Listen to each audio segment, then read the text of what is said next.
Mulai di Sapa Indonesia Pagi, Saudara. Mudik Lebaran menjadi tradisi melepas rindu ke kampung halaman.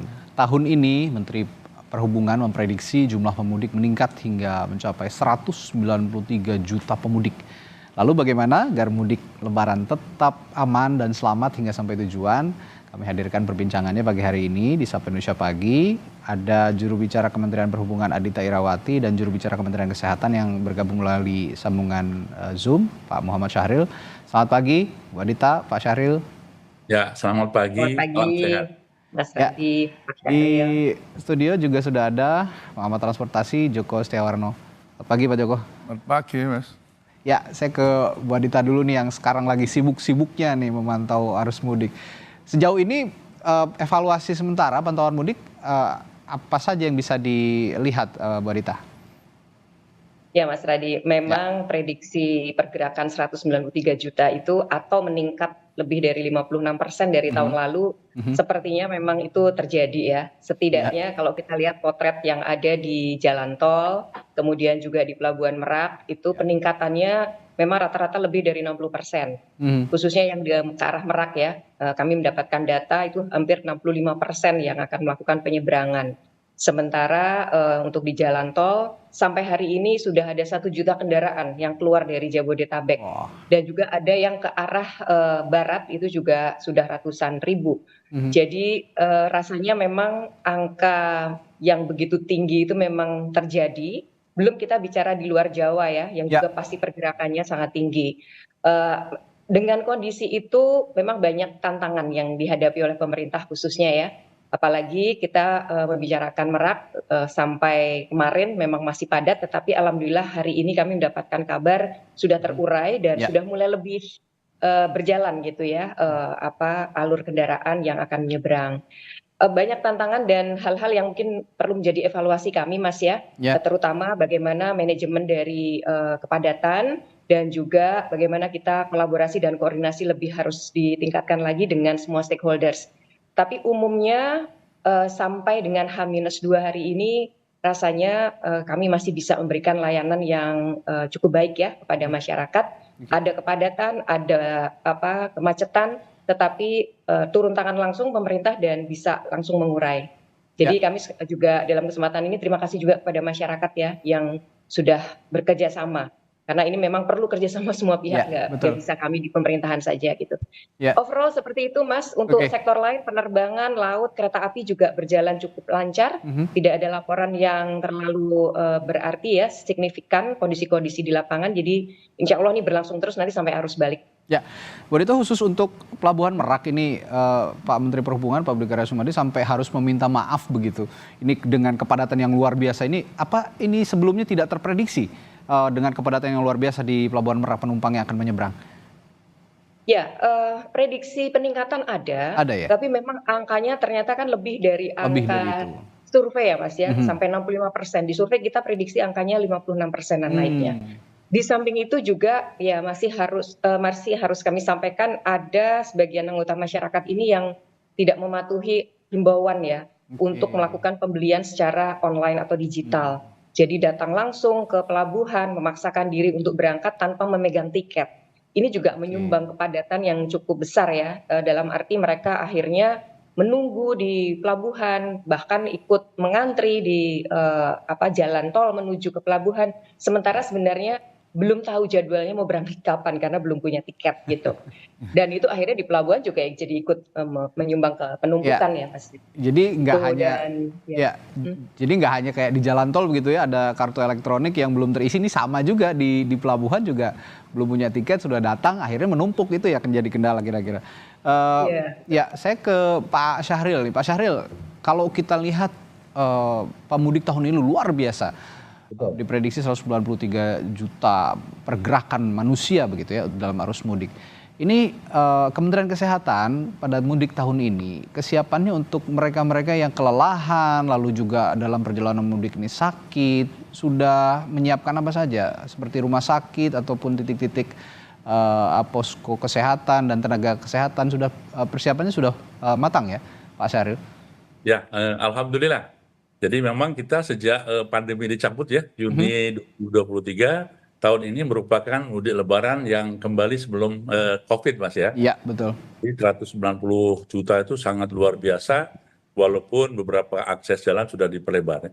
Jadi sama dengan yang lain, kami mendahului kesiapan ini dengan koordinasi ke semua lintas sektor, Mas ya. Intinya adalah bagaimana semua sistem yang ada dapat memberikan suatu kesehatan, keselamatan, kenyamanan, serta bahagia dalam mudik ini. Nah, kesiapan kami sudah buat edaran ke seluruh jajaran, di mana seluruh dinas kesehatan, puskesmas mempunyai suatu kesiapan dalam hal ini.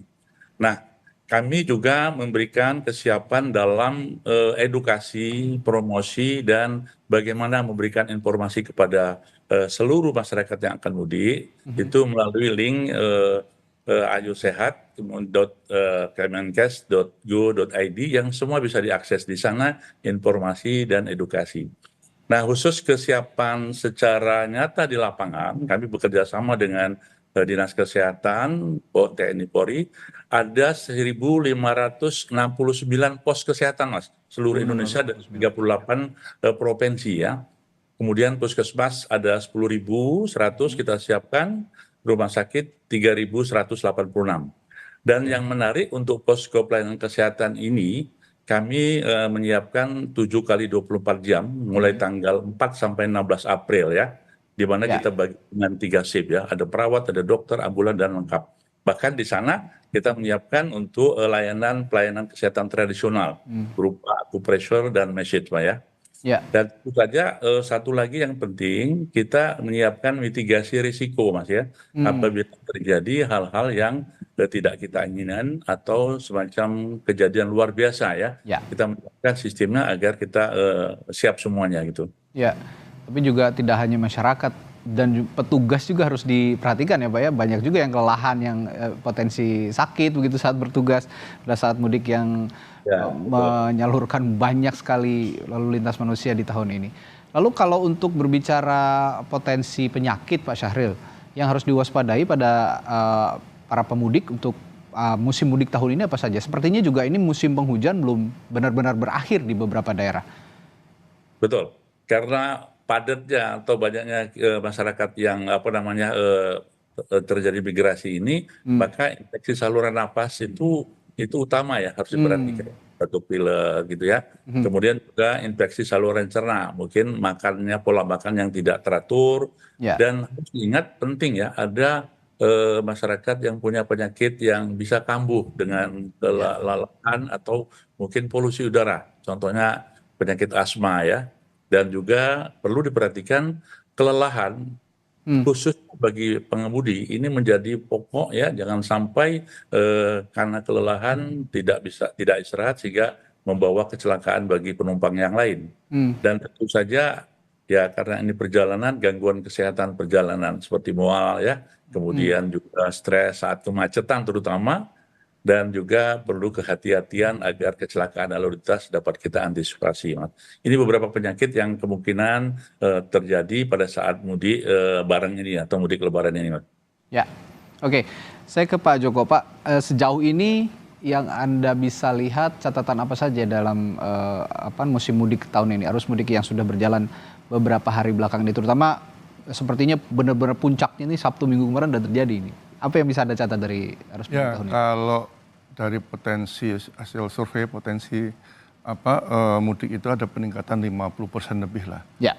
Itu dipastikan dengan tadi Bu Adita mengatakan ada 60% lebih ya ke Merak. Dan saya kira di jalan tol juga sama. Yang jelas kalau tahun lalu mungkin mudik itu masih mudiknya lancar jaya, sekarang macetnya jaya. Nah, ini sebenarnya bagaimana kita mengelola permintaan perjalanan dan mungkin mengelola rekayasa lalu lintas. Tahun lalu di Merak itu lancar karena terjadi pemecahan penggunaan pelabuhan. Tahun ini nampaknya kurang bisa memanfaatkan pelabuhan yang sudah ada. Dan sebenarnya jangan terpaku dengan Merak, masih punya pelabuhan Ciwandan dan pelabuhan Bojonegara, itu yang kurang termanfaatkan. Di pelabuhan Ciwandan ini sudah bagus, motor sudah, tapi motor ini dia biasanya mulai sore sampai di pagi hari. Ketika pagi hari siang itu kosong. Artinya masih ada celah, itu bisa disalurkan untuk memanfaatkan untuk kendaraan. Nah, kenapa di jalan tol itu ramai penuh ya? Itu karena ada yang tidak punya tiket. Dan itu screeningnya tidak berjalan. Mestinya di jalan tol sudah di screening. Kalau dia melawan, mau demo, suruh keluar aja. Ini nggak terus fasilitasi. Jadi kesalahan di Merak itu adalah calonnya marah, gitu. Orang salah ditoleransi. Itu yang jadi masalah. Mestinya enggak. Jadi jangan sampai masuk pelabuhan. Ini saya juga lihat itu, sampai di gate-nya itu nggak punya tiket. Ditoleransi lagi ya. Akhirnya dia cerita sama temennya, udahlah nggak usah beli tiket, toh nanti akan diberikan fasilitas kok. Ini jangan sampai terjadi lagi kalau tahun depan kita mau lancar ya. Iya. Nah, kalau banyak yang bandel gitu, ini kan masyarakat juga tadi disinggung Bu Adita juga perlu kerjasama, bukan hanya petugas tapi juga masyarakat harus juga ikut sadar begitu bahwa pentingnya mengikuti aturan itu demi kelancaran juga penting. Edukasi yang baik untuk masyarakat dalam musim mudik seperti ini seperti apa biasanya Pak Joko untuk biar agar masyarakat bisa mematuhi aturan-aturan? Ya, artinya per kasus ya, tiap lokasi beda-beda, tiap tahun beda. Saya beri contoh di Merak umpamanya. Tadi itu yang masuk tol itu yang punya tiket juga masuk. Mestinya di screeningnya bukan di pintu tol, tapi jauh-jauh ada beberapa rest area itu mereka di screening. Kalau ketahuan mereka belum punya tiket, sudah hentikan aja di situ. Kalau mau mereka marah-marah demo, suruh keluar aja dari gate-nya itu. Sudah gitu aja. Ketegasan lagi-lagi ya, harus tegas. Dan pemimpinnya harus punya nyali. Kalau nggak punya nyali ya seperti ini yang terjadi gitu loh. Ada chaos di mana-mana.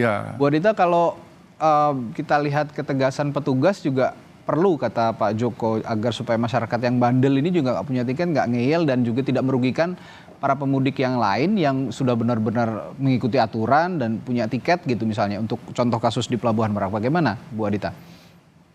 Ya betul, ini memang satu evaluasi kami ya Mas Radi, Pak Joko juga. Kebetulan Pak Joko kemarin datang langsung juga tuh Pak Mas di Merak, jadi bisa jadi saksi mata.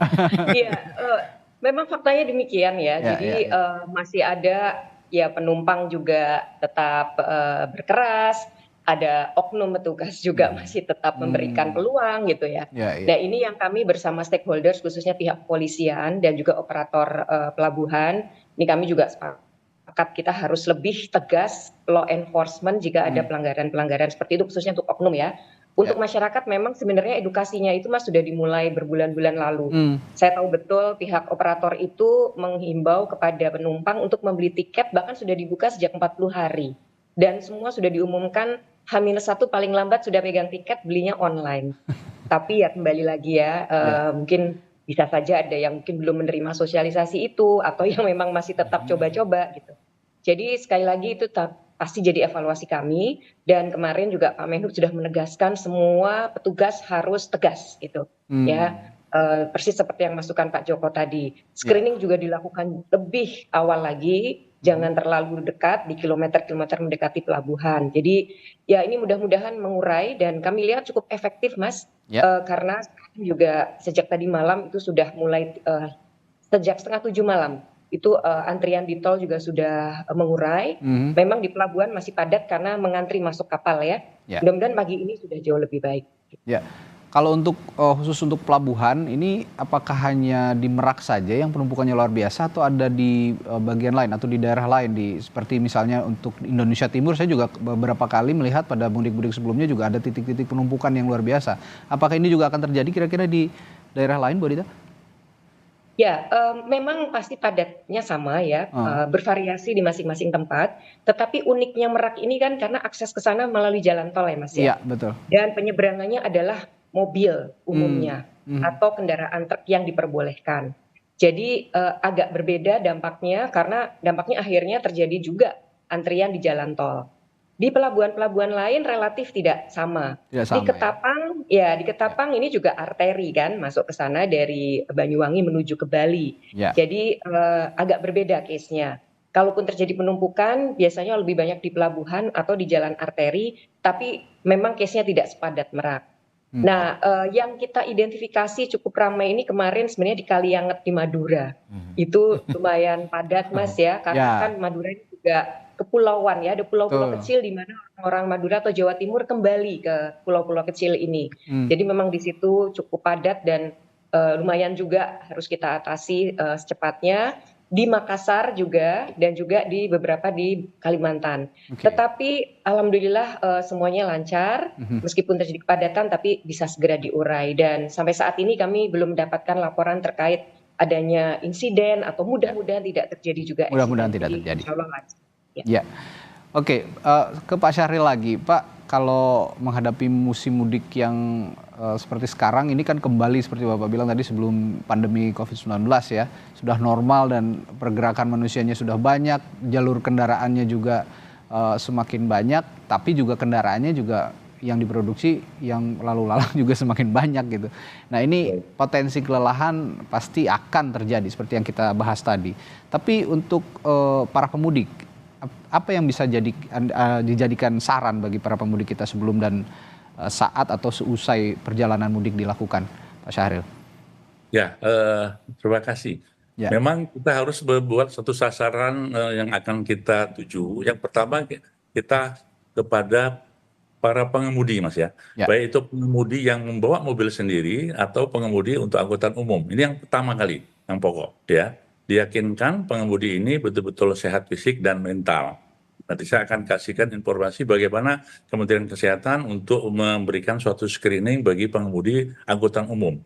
Nah, pengemudi secara umum tentu saja kesehatan harus dijaga, kemudian kesiapan selama perjalanan yang jauh, kemudian jangan lupa makan minum yang cukup. Apalagi tadi kalau melihat cerita Mbak Adita itu kemacetan yang luar biasa, kita melihat di TV bagaimana 5-8 jam harus macet. Nah, kalau tidak mempunyai persiapan makanan minuman yang dibawa, ini mengganggu juga. Dan jangan lupa obat-obatan yang biasa diminum ya. Nah, Mas, khusus untuk pengemudi angkutan umum ya, Kemkes itu Kementerian Kesehatan memberikan suatu screening secara khusus karena kita ingin menjamin kesehatan dan keselamatan masyarakat. Yaitu kita melakukan pemeriksaan kesehatan jiwa, Mas, untuk para sopir ini ya. Kemudian ada pemeriksaan gula darah, tensi, dan juga ada pemeriksaan nafsa ya. Jadi ini penting karena kita ingin jangan sampai pengemudi ini tidak sehat secara fisik maupun mental. Nah, itu langkah-langkah yang kita siapkan. Tentu saja bagi pengemudi mobil pribadi yang perlu dijaga adalah bagaimana dia menjaga stamina dengan istirahat yang cukup ya. 3-4 jam istirahat dulu ya di rest area. Dan jangan lupa di rest area atau di pos-pos kesehatan kita menyiapkan untuk pemeriksaan fisik bagi pengemudi maupun bagi masyarakat yang dapat dilayani oleh teman-teman yang sedang bertugas di semua posko selama ada di lintasan jalur mudik gitu, Mas. Ya, khususnya memang untuk para pengemudi yang langsung mengendarai kendaraannya sendiri ini yang harus hati-hati, harus dijaga staminanya, terutama pengemudi mobil dan juga supir-supir moda transportasi darat lainnya yang jadi angkutan umum untuk arus mudik kali ini. Saya ke Pak Joko lagi. Pak Joko, kalau tadi saya singgung dengan Pak Syahril juga, saya juga sempat menyinggung tadi yang lelah ini sebenarnya bukan hanya para pemudiknya tapi petugasnya juga gitu. Nah, kalau kita lihat kasus yang di Merak kemarin, mungkin saja saya tidak tahu, petugasnya juga sudah sangat lelah begitu dengan banyaknya para pemudik yang ingin menyeberang ke jalur Merak sehingga ya lebih permisif begitu untuk mereka-mereka yang nakal. Tapi dalam hal ini kesiapan sumber daya manusia petugas begitu untuk menghadapi jalur mudik tahun ini dan juga dalam kondisi yang kelelahan ini bagaimana sih menghadapinya sebenarnya? Kondisi pastinya sih tidak tahu, tapi memang kita kasihan dengan petugas di lapangan yang mengatur arus lalu lintas. Saya kira itu petugas dengan panas maksimal 1 jam harus berganti atau setengah jam. Kalau enggak itu ya aja pusing juga. Apalagi komandannya di atas tanya-tanya terus siap semua, siapnya siap salah gitu kan ya. Terjadi informasinya selalu salah gitu kan. Ditambah pimpinannya datang nggak lihat di lapangan. Ya jadinya kacau. Ya. Jadi kesehatan petugas di lapangan benar-benar diperhatikan, artinya kesehatan mereka juga dipikirkan. Belum lagi nanti pengemudinya dia benar-benar dibanding kesehatannya mereka terlalu lama di pengemudi juga bermasalah. Itu kesehatannya. Nah, khusus Merak ini biar kita fokus ke Merak ya, Merak itu harus bisa dibagi. Yang jelas itu truk itu dipisahkan, jangan terjadikan satu dengan bus. Memang ada sembako, tapi kita trailer masa bawa sembako gimana caranya? Ya kan, jadi benar-benar ke Bojonegara untuk truk semuanya mau sumbu 1, sumbu 100 masukkan di sana mau bawa siapapun. Nah, khusus Merak itu nanti khusus roda 4 dan bus. sepeda motor sudah bagus. Ketika kekosongan nanti ada yang mengaturnya. Itu dilakukan. Itu untuk Merak ya. Tapi saya kira memang kejadian ini tidak hanya di Merak, di beberapa pelabuhan. Saya kemarin dapat informasi juga di Batam. Itu supply demand juga tidak sesuai, juga terjadi masalah. Cuman mungkin media kurang meliput ke sana ya sama. Jadi ini banyak hal lah. Tiap titik berbeda-beda kasusnya. Memang harus ada pemetaan masing-masing tempat. Dan tadi saya bilang ini harus ada nyali. Jangan sampai orang salah ditoleransi. Kata kuncinya di situ sebenarnya. Nah ini juga tadi juga Bu Adita mengatakan ini juga akan jadi bahan evaluasi Kementerian Perhubungan ya. Tidak hanya di Merak, ternyata tadi ada catatan juga di termasuk Batam, ini calo-calonya tuh di Merak tuh masih banyak. Masih banyak ya calo-calo yang. Nah, itu bermain juga, itu harus ditutup semua. Saya kira udah ditutup, ternyata enggak, walaupun 4 km kan online di sana, dia pesan dengan temannya di sana, bisa juga dijual. Ada saja yang seperti itu ya untuk memanfaatkan situasi, tapi ya itulah, balik lagi seperti kata Pak Joko tadi, butuh ketegasan juga untuk mereka-mereka yang nakal, terutama dari petugas. Tapi tidak hanya itu Bu Adita, tidak hanya permasalahan di jalur Merak begitu. Ini saya mendapat informasi juga bahwa banyak keluhan dari warga yang saat ini ingin mudik tapi tidak ingin macet-macetan menggunakan moda transportasi udara melalui pesawat. Tapi tiketnya masih mahal sekali, sehingga banyak sekali keluhan-keluhan yang datang dari masyarakat. Kami tidak bisa masih bingung begitu untuk mudik atau tidak karena tiket pesawat yang masih mahal saat ini. Ada catatan soal ini Bu Adita dan juga solusi untuk mereka-mereka yang masih bingung. Tapi jangan dijawab dulu ya. Saya akan tanyakan ini setelah jeda di Sapa Indonesia Pagi. Tetaplah bersama kami.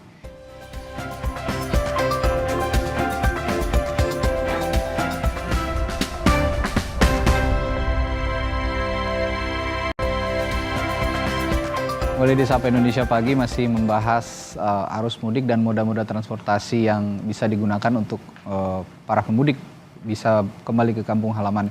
Tadi saya menyinggung soal ini, Bu Adita, keluhan banyaknya warga soal tiket pesawat yang masih mahal. Di sisi lain mereka tidak mau macet-macetan karena mungkin menghemat waktu, yang memangkas waktu karena menghemat waktu dan juga tenaga ya, karena mereka juga harus pulang dengan cepat kembali ke kota asalnya karena tidak banyak waktu libur yang dimanfaatkan untuk liburan Lebaran. Mereka memilih tiket pesawat, memakai pesawat, tapi tiket pesawatnya masih mahal. Ini belum lagi banyak yang keluhan yang tidak kebagian tiket. Anda ada catatan dan solusi untuk masalah ini, Bu Adita? Memang tiket pesawat ini kami terus terang banyak sekali dapat masukan ya. Jadi begini, yang pertama kami juga sudah sampaikan juga ke masyarakat bahwa tarif pesawat ini kan memang diatur dalam sebuah koridor ya, Mas Radi. Jadi ada batas bawah, ada batas atas. Ya. Batas atas ini memang ditetapkan untuk bisa melindungi masyarakat ya, agar tetap mendapatkan harga yang terjangkau dan maskapai itu bisa menerapkan harga akhir itu dalam koridor tersebut.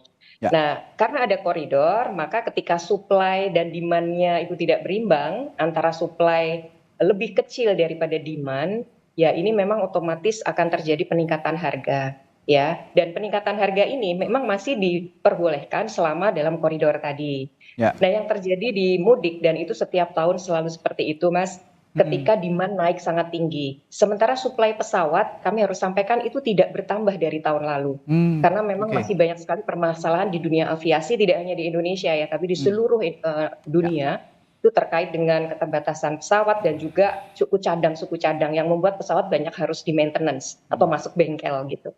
Nah ini yang terjadi sehingga memang hampir semua maskapai dari pengawasan kami umumnya menerapkan batas atas itu sampai 80-90%. Dan ini masih diperbolehkan Mas, asal tidak lebih dari 100% begitu ya. Nah, apa yang kemudian menjadi keluhan masyarakat ini sebenarnya bisa diatasi jika masyarakat melakukan perencanaan perjalanan jauh hari. Jadi di bulan Februari dan Maret kemarin itu sebenarnya adalah low season atau masa-masa sedang tidak banyak ya demand-nya. Itu harga dijual oleh maskapai itu sebenarnya sangat murah. Bisa dilihat banyak sekali promo yang diberikan oleh maskapai.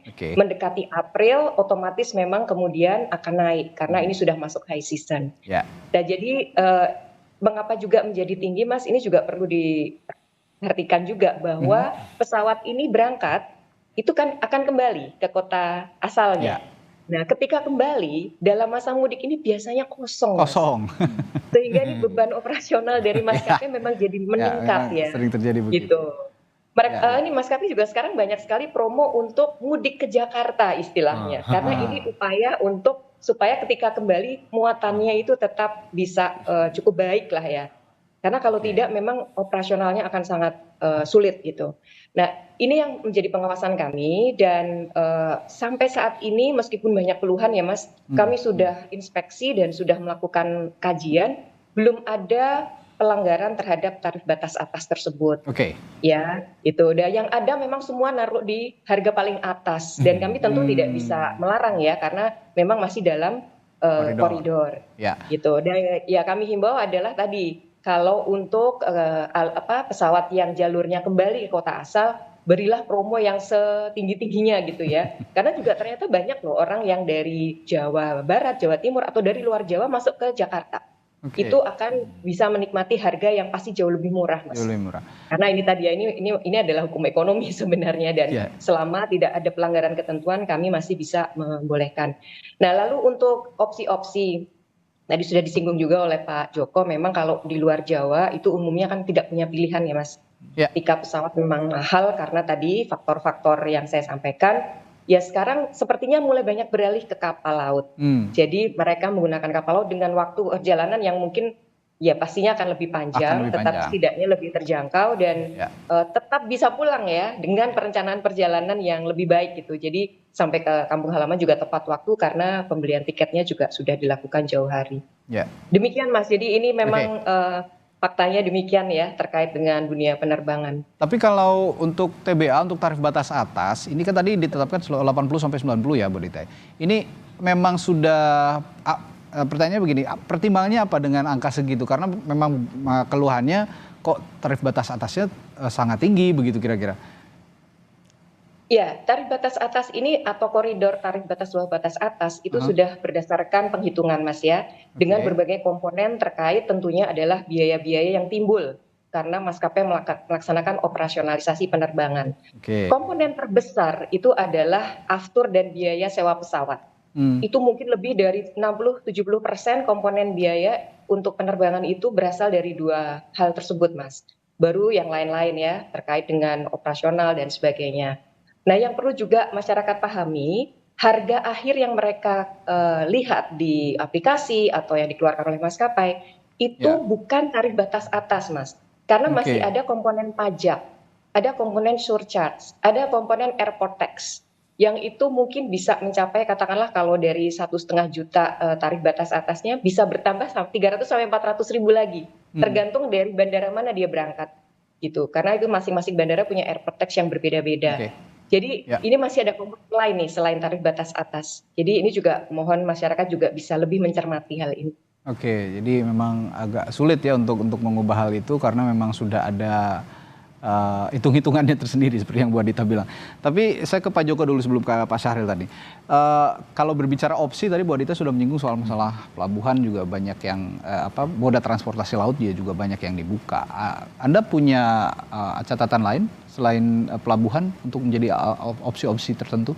Ya, tahun ini bagi masyarakat yang merasa dia tiketnya pesawat mahal kan, pemerintah kan membuka opsi untuk baru tahun ini setahu saya itu ada 20 rute untuk kapal laut gratis. Saya kira itu pilihannya cukup bijak lah ya. Ini hal positif dari tahun lalu. Setahu saya selama ini hanya buka dari dari Jakarta, Semarang, Surabaya sekalian bawa motis gitu kan. Ini tidak. Ada 20 itu. Gratis lagi ya? Gratis lagi. Dan tahun ini kan hanya kapal pel nih. Saya kira tahun depan itu bisa ditambah juga yang non kapal pel di swasta bisa ikut. Karena setidaknya perantauan dari Kalimantan ya, itu yang ke Sulawesi, ke Jawa itu cukup banyak. Kalimantan saya perhitung itu ada 8 pelabuhan, mungkin mulai dari Palembang, kemudian Pangkalan pun ada Ketapang, Sampit, kemudian Banjarmasin, Balikpapan, sampai Nunukan itu bisa ke Jawa. Ke Sulawesi ada 3 yang besar dari Balikpapan, kemudian Samarinda, Nunukan itu ke Sulawesi. Belum lagi yang ke selatan, bahkan dari Batam bisa ke Sumatera Utara. Cuman mungkin karena tahun ini masih baru awal, itu sistem pendaftarannya masih agak semerawut lah. Mungkin perlu diperbaiki. Tapi setidaknya itu sudah awalnya cukup bagus dan perlu dikembangkan lagi untuk gratis kapal laut. Ya waktu ke Jawa kira-kira 20 jam lah, nggak masalah, tapi kan gratis kan? Ya, gratisnya itu yang jadi poin. Nah itu poin yang cukup positif, saya kira itu boleh dikembangkan, diperbanyak. Tinggal bagaimana perantauan dari daratan Sumatera ke Jawa. Kita bisa meniru tahun ini tuh yang Sumatera Selatan cukup bagus, dia selama ini kan dia lokal, sekarang banyak daerah yang lokal. Selain kalau Jawa Tengah, DKI kan Jakarta ambilnya kan, tapi kan Kalimantan Selatan, Kalimantan Tengah, Kalimantan Barat itu lokal-lokal. Sumatera Selatan selain dia lokal, juga dia antar provinsi. Jadi dari Palembang itu ada mudik gratis, itu bis ke Sumatera Barat, Sumatera Utara. Bahkan lewat penyeberangan ke Jawa Tengah, Jawa Timur. Nah ini yang harus ditambahkan, pusat juga harus masuk ke semua provinsi di daratan Sumatera. Tolnya sudah mulai terhubung kan untuk ke Jawa. Artinya konsentrasinya masih di Jawa dan Sumatera ya untuk mudik jalur moda transportasi laut ini yang paling banyak. Termasuk juga sebenarnya memberikan mudik gratis ke Lampung. Itu mengurangi juga. Mengurangi orang ke Lampung itu bawa kendaraan pribadi sebenarnya. Itu yang seperti yang kita lihat di Merak itu. Nah, ke Lampung itu bukan ke Bandar Lampung, ke semua kabupaten kota ada di Lampung diberikan gitu loh. Oke. Ya, kalau untuk Indonesia Timur dan Tengah bagaimana Pak Joko? Kalau tidak terlalu signifikan atau tidak terlalu banyak, tapi mudik gratisnya ada lah untuk kapal-kapal terutama itu tetap diberikan. Nah, jadi jangan fokusnya di Jawa, yang kecil-kecil juga diberikan biar ada pemerataan. Mudik bukan hanya milik orang Jawa kan. Betul. Nah, itu Indonesia Timur juga harus diberikan juga walaupun kecil ya, skalanya kecil gitu kan. Bisa minta perbantuan. Jadi jangan fokus pada kapal-kapal yang milik BUMN, yang swasta juga dilibatkan. Ini istilahnya pembagian rezeki buat semuanya lah setahun sekali ya. Itu poin yang penting, kalau memang waktunya tidak dapat begitu ya, tapi biayanya bisa sangat hemat karena gratis itu tadi gitu loh. Ya, Pak Syahril, ini saya tertarik juga dengan isu kelelahan psikis ya, selain fisik tapi psikis juga perlu diperhatikan. Kalau kita lihat banyak sekali pemudik juga yang sampai kampung halaman bukannya ceria begitu ya, bukannya senang, tapi malah stres karena sudah menempuh perjalanan yang luar biasa berat sehingga sampai kampung halaman tidak bisa banyak beraktivitas karena stres. Belum lagi dia harus memikirkan untuk kembali lagi ke kota asalnya, untuk kembali lagi bekerja dan beraktivitas seperti biasa. Penanganan kesehatan psikis ini juga adakah dilakukan oleh Kementerian Kesehatan, Pak Syahril? Ya, jadi tadi pertama kami ingin mengulang untuk pengemudi angkutan umum ya, itu kita pastikan kesehatan mental mereka bagus gitu ya. Tentu saja untuk pengemudi dulu ya, pengemudi dulu yang pribadi itu pun harusnya juga bisa melakukan check up ini gitu ya, meyakinkan kalau dia juga sehat loh secara mental. Bagi pemudik yang lain, memang faktor kelelahan, kejenuhan di lapangan ini bisa memacu. Nah, kita menyiapkan posko-posko kesehatan di sepanjang jalan mudik Lebaran ini untuk melakukan suatu terapi di sana. Yaitu dengan cara dia harus istirahat dulu, kemudian dengan cara-cara tadi seperti yang saya katakan ada terapi untuk tradisional ya, acupressure, dan juga memberikan makanan-makanan yang memang dia harus disuplai itu. Nah tentu saja kita ingin semuanya ini kan mudik dengan sehat, selamat, nyaman, dan tentu saja bahagia.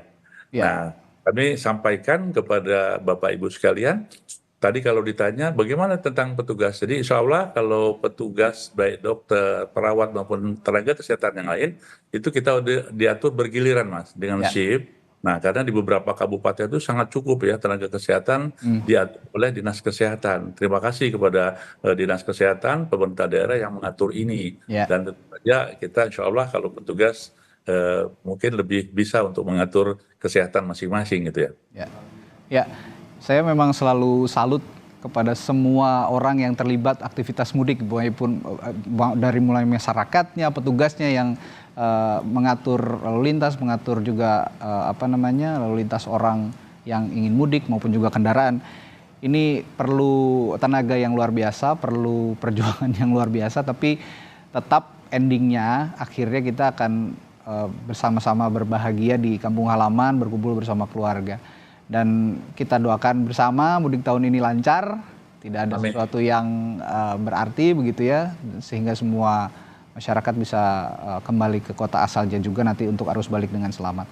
Baik, terima kasih juru bicara Kementerian Perhubungan Adhita Irawati, juru bicara Kementerian Kesehatan Muhammad Syahril, dan pengamat transportasi Joko Setiawarno sudah berbagi informasi, sudah berbagi perspektifnya soal arus mudik di Sapa Indonesia Pagi hari ini. Sehat selalu semuanya, selamat pagi, sampai jumpa lagi. Salam sehat. Salam sehat. Terima kasih.